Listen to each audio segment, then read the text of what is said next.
снимать новогоднее поздравление, а президент Карандашик опаздывает. Какой кошмар. О, вот и он.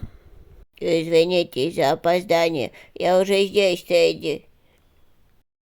Отлично. Президент Пончик, а вы готовы? Да, я готов. Давайте начинать снимать. Да начнется новогоднее поздравление.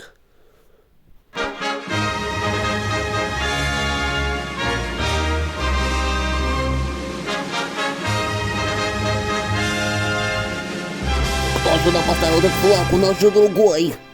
В этот новогодний час мы хотим поздравить вас. И сказать сейчас о всех вопросах, что тревожат нас. Тедди, объясни, что происходит. Пончик-карандашик. Сеть взломали. А мы все равно попытаемся всех поздравить. Что же будет в жизни дальше? Вдруг загубит вас несчастье? Может, в дом пойдет ненастье.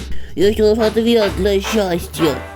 Попытайтесь избегать ссоры, драки и разборки. В смысле? Будьте нежны и добры. И не напались в иголки. Отличная фафочка.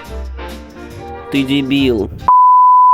В году новом важно слушать всех других, уважать их мнение. Тогда даже если спор против твоих, муж тебе поможет без сомнения.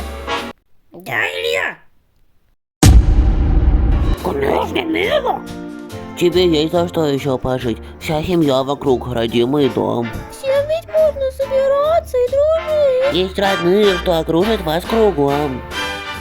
В общем, проведите этот Новый год как надо. Ешьте чипсы, пейте лимонаду. Как говорят, Как Новый год встретишь, так его и проведешь. а теперь куранты. С Новым годом, друзья!